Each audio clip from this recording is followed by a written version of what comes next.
सभापति महोदय, राजस्थान विद्यादित्य संशोधन विधेयक 2021, इस संशोधन के माध्यम से सरकार 5 पूर्व प्रचारित विधियों के अंदर व्यापक संशोधन लेकर आ रही है। मंत्री महोदय, अगर मैं लब्बो लिबाज में बात कहूं, आप बुनियाद रख रहे हैं राजस्थान के अंदर राजस्थान की बिगड़ी अर्थव्यवस्था में सरकार का खजाना भरने के लिए 5000 करोड़ के राजस्व के लक्ष्य के साथ आप राजस्थान की जमीन को लुटाने के लिए एक ऐसा ही प्रस्ताव लेकर आए हैं। सभापति महोदय, हम रहेंगे ना रहेंगे, पर इस लुटते राजस्थान का साक्षी ये सदन बने, मैं समझता हूं। मैं अपनी बात को कहूंगा तो निश्चित तौर पर आप उस पर विचार करेंगे। सभापति महोदय, 5 जो संशोधन है मूल रूप से, पहला संशोधन है राजस्थान नगर सुधार अधिनियम 1959 की धारा 43 में 43(1), 43(2), 43(3) और इसी अधिनियम के एक धारा 60 में 60(1), 60(2), 60(3) और 4 के माध्यम से एक संशोधन, और इसी प्रकार का एक संशोधन जयपुर विकास प्राधिकरण अधिनियम 1982 की धारा 54 में नई धारा 54(e) के खंड 1, 2, 3, 4 में लेकर आए हैं मंत्री जी, क्योंकि जयपुर को बेचना है। और इसी प्रकार का एक संशोधन जोधपुर विकास प्राधिकरण 2009 की धारा 5(b) के खंड 1, 2, 3, 4 में लाए हैं। और इसी प्रकार का एक संशोधन राजस्थान नगरपालिका अधिनियम 2009 की धारा 68(a) के खंड 1, 2, 3, 4 में लाए हैं आप। और इसी नगरपालिका अधिनियम के धारा 69(a) के खंड 1, 2, 3, 4 और धारा 194 के उपखंड 7(d) में लेकर आए हैं। और इसी प्रकार का संशोधन आप अजमेर विकास प्राधिकरण में एक नई धारा 5(b) के 1, 2, 3, 4 के माध्यम से लाए हैं। मंत्री जी, नगर सुधार न्यास अधिनियम, जिसको UIT एक्ट भी कहते हैं, 1959 के इस एक्ट में धारा 43 में आप संशोधन लेकर आए। सभापति महोदय, धारा 43 वो है जो नगरीय क्षेत्र के अंदर नजूल संपत्ति जो है, नजूल भूमि है, उसको परिभाषित भी करती है और उसका उपभोग किस प्रकार का किया जाए उसका उपबंध भी करती है। 43(1) के अंदर जो संशोधन लेकर आए हैं उसमें सभापति महोदय लैंड रेवेन्यू एक्ट है 1956 का, उसके सेक्शन 103(a) के अंदर वर्णित भूमि और इसी लैंड रेवेन्यू एक्ट 1956 के 102(a) में वर्णित नजूल भूमि को छोड़कर बाकी सारी भूमियां इस UIT एक्ट के माध्यम से UIT में निहित हो जाए, उसका संशोधन मंत्री जी लेकर आए हैं। और आप मुलायजा फरमाएं वो भूमि कौन सी है?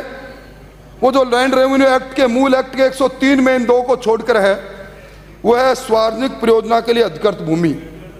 यानी कोई भी भूमि जो पूर्व में अधिकृत हो गई किसी भी पब्लिक पर्पज के लिए, वो भूमि, रोड की भूमि, पगडंडी की भूमि, आबादी के भीतर की गोचर की भूमि, शमशान की भूमि, कब्रिस्तान की भूमि, आबादी क्षेत्र के विकास की भूमि, वह भूमि जो निर्माण प्रयोजन के लिए काम में ली जानी थी, चाहे भवन बना नहीं बना, खाली पड़ी हो, यह समस्त भूमियां आप संशोधन लेकर आए हैं 43(1) के माध्यम से।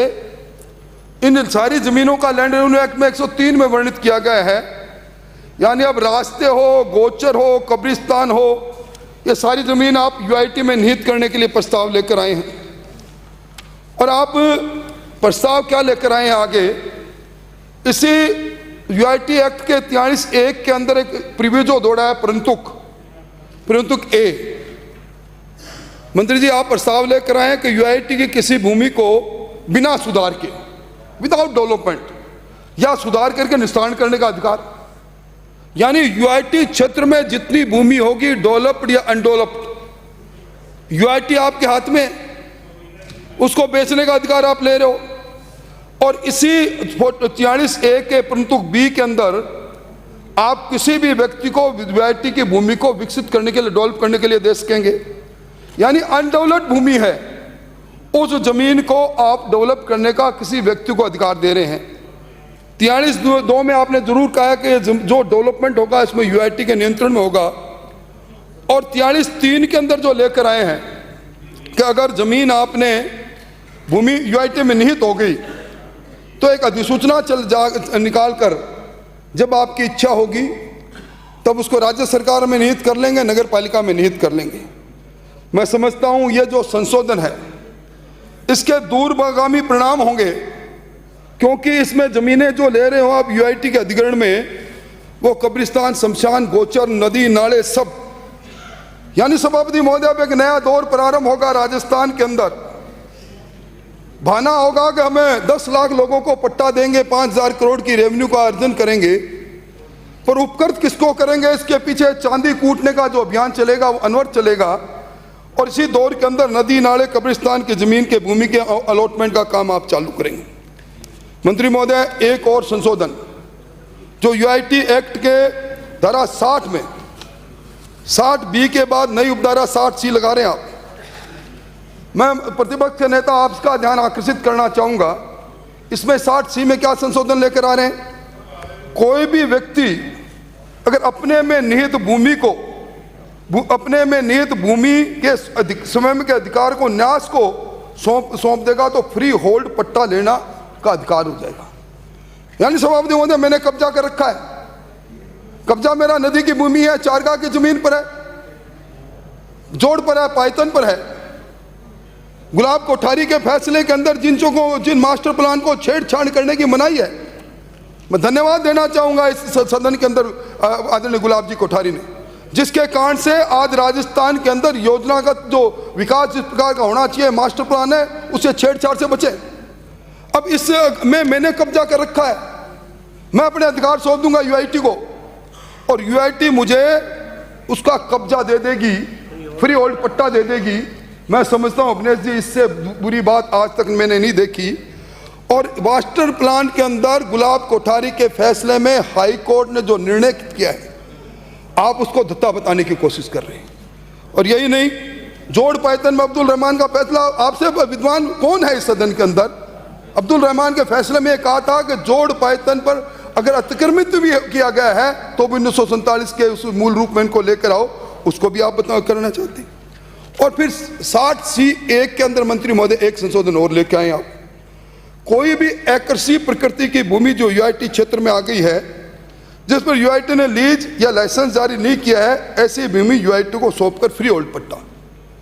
मतलब इस राजस्थान में कृषि भूमि पर गृह निर्माण सोसाइटी ने बिना इजाजत के कॉलोनी बसा दी, फैसिलिटी एरिया छोड़ा नहीं, 60-40 का एरिया छोड़ा नहीं, बिजली की व्यवस्था की नहीं, सड़क की व्यवस्था की नहीं, और आप इस पट्टा बांटने की रेवड़ी के अंदर ऐसे लोगों को के सामने रेड कारपेट बिछा रहे हो मंत्री महोदय। और इसी प्रकार आप एक और संशोधन लेकर आए हैं कि आप ये जो 60C(1) में संशोधन लेकर मंत्री महोदय, एक आपका परिपत्र है, आपने परिपत्र में 17 जून 1999 के बाद में बसी हुई कृषि भूमि की पर बसी हुई कॉलोनियों का अवैध माना है। कैसा कंट्राडिक्शन है? आज ऑफिसर गैलरी में बैठे अधिकारी से पूछिए आप, एक तरफ आपने 17 जून 1999 से के बाद की बसी भूमियों में को माना अवैध है, और दूसरी तरफ आप 60C में लेकर चाहे कभी की बसी हो सबको पट्टे की रेवड़ी बांटना चाहते हो। और आप एक काम और कर रहे हैं मंत्री महोदय, मैं बहुत गंभीरता से कह रहा हूं, ये जो 60C के क्लोज 2 के अंदर आपने क्या लेकर आओ संशोधन, पूर्व में जो लीज पर जो भूमि दी गई है उस लीज पीरियड की उसने एक मुश्त राशि जमा करा दी। अब अगर वो पूरी और लीज जमा करा देगा तो फ्री होल्ड उसको भी पट्टा। MI रोड पर पेट्रोल पंप है, 33 वर्ष की लीज पर है, उसने एक मुश्त पैसा जमा करा दिया लीज का, आज वो उसको फ्री होल्ड पट्टा मालिक बना रहे हो आप। राजस्थान में कितनी इस प्रकार की भूमियां संपत्ति होगी जो कहीं 25 वर्ष में, कहीं 33 वर्ष में, कभी 40-50 वर्षों में अलग अलग समय की लीज पीरियड पर है। आप उस लीज पीरियड पर जो उससे एक बार पैसा ले लिया, एक बार पैसा और लेकर आप फ्री होल्ड पट्टा दे रहे हो। मैं समझता हूं मंत्री महोदय, ये डबल टैक्सेशन तो है ही, कानून में खिलाफ तो है ही, पर इसके पीछे कहीं पर निगाहें, कहीं पर निशाना, वो निशाना भी सामने आ जाएगा। मैं समझता हूँ इस पर आपको विचार करना चाहिए। और आप निश्चित तौर पर जो आप 64C4 देखिए, आप मंत्री जी, आप क्या कह रहे हैं, फ्री होल्ड पट्टा तो दे रहे हैं, पर वह सारी शर्तें जो भूमि पर पहले से आरोपित है वो उस पर एज इट इज कर दी। मतलब आप मुझे फ्री होल्ड पट्टा भी दे रहे हैं, परंतु अगर मैंने वो जमीन, मेरी जमीन मास्टर प्लान में जो श्रेणी है उससे इतर है, मेरी जमीन जो मुझे फ्री होल्ड पट्टा दे दिया, गुलाब कोठारी के 22 जनवरी 2017 के फैसले के विपरीत लैंड यूज करके मुझे फ्री होल्ड पट्टा दे दिया, और मुझे नदी नाले में फैसला पट्टा दे दिया, इकोलॉजिकल जोन में दे दिया, ग्रीन बेल्ट में दे दिया। मामला जिस दिन कोर्ट में जाएगा, क्योंकि आपने तो जान बचा ली, आपने तो कह दिया कि उस जमीन पर अगर पहले जो आरोपित है, पहले जो चार्ज है, पहले जो इस पर कंडीशन है वो एज इट इज रहेगी, तो फिर किसको अपने बेवकूफ बना रहे? मतलब सिर्फ इस बात की जिद, हमें तो लोगों में दिखाना है कि 5000 करोड़ रुपए चाहिए, सरकार का खजाना खाली है, इसलिए 10 लाख पट्टे बांटने हैं। मैं समझता हूं मंत्री महोदय, आप LLB आपने किया होगा, किताब आपने, मैं उस पर नहीं जाऊंगा, मैं देखिए पुराने इतिहास पर नहीं जाऊंगा, किस प्रकार LLB की परीक्षा कैसे कौन पास करता है, मैं उस पर कतई नहीं कहूंगा, पर यह जरूर कहूंगा किताब उठा के पढ़ने से आप, मतलब आप राजस्थान के लोगों को गुमराह के किस चौराहे पर खड़ा करना चाहते हैं। और सभापति महोदय, मैं एक बात और कहूंगा, आपको मालूम UIT एक्ट 1955 उसकी धारा 73 भी क्या कहती है? 73 भी पढ़ लें आप। मुझे अफसोस इस बात का है कि जो बचपन में आदत थी ना नहीं पढ़कर भी वो ठोक के पास होने की, वो अभी कानून पास भी उसी दर्ज पर कर रहे हो। आपने कानून का अध्ययन किया होता तो शायद ये बात नहीं होती। अरे 73 भी, नेता प्रतिपक्ष में निवेदन करूं, इसमें साफ लिखा है मास्टर प्लान में वर्णित भूमि जिस प्रकृति की है उससे इतर उसका उपयोग प्रतिबंधित है, यानी इकोलॉजिकल जोन, ग्रीन जो बेल्ट, और उसमें ये वही बात है जो गुलाब कोठारी के प्रकरण के अंदर उच्च न्यायालय ने कही। 73B के रहते हुए आप इसमें संशोधन नहीं किया आपने, क्योंकि अधिकारियों ने आपको बताया नहीं। 73B जो UIT एक्ट उसके रहते हुए आप 60C में संशोधन करके पट्टा किस प्रकार दे सकते हैं? आप किस प्रकार मंदिर माफी जोड़ पायदन सुविधा क्षेत्र को आप पट्टों की रेवड़ी में बांट सकते हैं? गुलाब कोठारी का फैसला, अब्दुल रहमान का फैसला, आप नदी नालों में कैसा पट्टा दे सकते हैं? निश्चित तौर पर इस पर आपको विचार करना चाहिए। और मैं समझता हूं कि आपने UIT एक्ट 1959 उसके सेक्शन 8 को पढ़ो। आप किस उद्देश्य के साथ ये UIT का गठन किया गया था सभापति महोदय? वो उद्देश्य ये था कि UIT का गठन जनहित में होगा। UIT क्षेत्र में जितनी भी संपत्ति भूमियां होगी वो जनहित में ध्यान में रखते हुए आबादी क्षेत्र के लिए विकास के लिए होगी, और वहां की जनता को मूलभूत सुविधा मुहैया कराई जाएगी। मतलब आप 43 के अंदर अनडेवलप्ड लैंड को दे रहे हो किसी व्यक्ति को, आप डेवलप्ड लैंड को किसी को कहकर उसका प्रावधान कर रहे हो, मूलभूत सुविधा के बिना आप पट्टा दे रहे हो। मैं समझता हूं अगर UIT एक्ट को जिस किसी ने लिखा होगा, जिस किसी की भावना होगी, अगर उनकी आत्मा ये बात सुनेगी ना, करा उठेगी। ये आपको नहीं करना चाहिए। मैं समझता हूं अभी हालत क्या है, जब सैया भये कोतवाल तो फिर डर काएगा। सदन विचार कर रहा है, अभी सदन विचार कर रहा है UIT एक्ट के सेक्शन 60 के प्रावधानों के बारे में, और कोटा में क्या कर डाला? बड़ी फोटो छपी है समाचार पत्रों के अंदर, पत्रिका में और दूसरे अखबारों में। वो महावीर नगर के अंदर परिजात बरसाती नाला, 5 किलोमीटर लंबा नाला, और आपने 2 दीवारें बना के 120 प्लाट का आवंटित करने की प्रक्रिया प्रारंभ कर दी। मैं समझता हूं कि नदी नालों को और इस प्रकार का जो काम कर रहे हैं ना मंत्री महोदय, आप हम रहे नहीं रहे, ये कोटा के अंदर ये आपका परिजात बरसाती नाला जिसके अंदर आप जमीन आवंटित नहीं कर सकते, जो आप कर रहे हो ना, आपने रातों रात लिस्टें बना ली, अब तो इसको देना, इसको, ये नहीं चलेगा। ये धरती का कानून है। मैं समझता हूं इसको करें।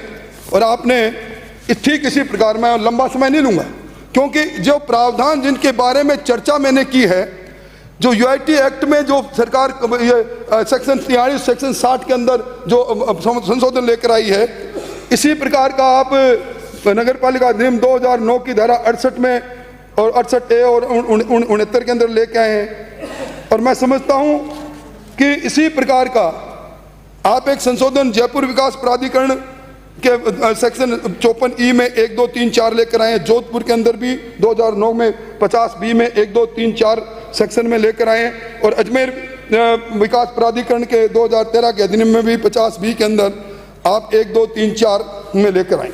मैं समझता हूं कि निश्चित तौर पर ये बड़ी चिंता की बात है इन सारे जगह पर।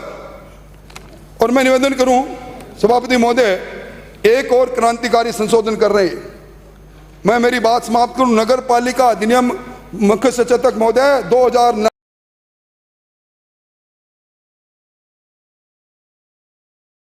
94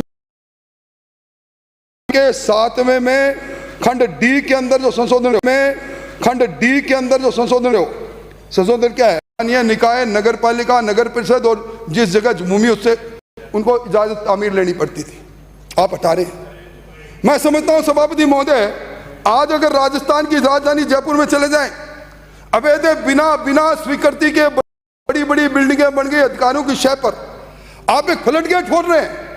आप हटाने प्रावधान कब? आपको सिर्फ 194(1) के अंदर बिल्डिंग बायलॉज के अंदर दस्तावेज दाखिल कर दो, कोई अनुमति की जरूरत नहीं है। मैं समझता हूं राजस्थान में कौन से युग का प्रारंभ कर रहे हो, निश्चित तौर पर आपको इसके बारे में सोचनी चाहिए। और आपके मैं अंत में अपनी बात कहूं, मंत्री महोदय, इस विधेयक का आप पृष्ठ 12 को खोलकर इसके उद्देश्य और कारणों के कथन को पढ़ें। क्या लिखते हैं आप?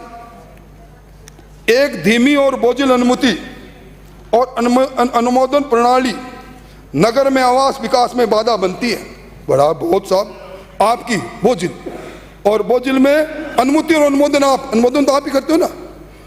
प्रणाली नगर आवास के विकास में बाधा बनती है। राजस्थान नगर पालिका अधिनियम 2009 की धारा 194 की द्वारा 7 के खंड 8 का उपबंध जो उपबंधित करता है 250 मीटर से अधिक भवन निर्माण की स्वीकृति मात्र अपनी मतलब आप बोझिल आपकी कार्य प्रणाली आपकी कैसी, आपने उद्देश्य कारणों में लिख दिया और उसके कारण से आप इस प्रकार का लेकर आए हैं। मैं समझता हूं। और उसके बाद कर क्या रहे हैं साहब, ये वो मित्र और बना रहे हैं, नगर मित्र, 800 नगर मित्र। मतलब एक दलालों को, एक तरह से सरकार दलालों को लाइसेंस दे रही है। ये जो पट्टा अभियान चलाने की बात है ना 5000 करोड़ रुपए का, इसमें आपका ना हमारे नहीं भाई 10 लाख, इसके अंदर सारे टैक्स लगा बना के कांग्रेस के कार्यकर्ता उनको हरे सूदा शुल्क। और ये पहली बार है राजस्थान की राजनीति में कि नगर मित्र के नाम पर आप 800 लोगों को, जो आपके कैडर के लोग, मैं राजनीतिक दल का आदमी हूं, मुझे कोई ऐतराज नहीं, परंतु कौन सी संस्कृति पैदा करने की ओर आगे बढ़ रहे हैं मंत्री महोदय। मैं समझता हूं कि आपसे मुझे इस प्रकार की कतई उम्मीद नहीं थी। आज आपके प्रति जो मेरे मन में आदर की भावनाएं हैं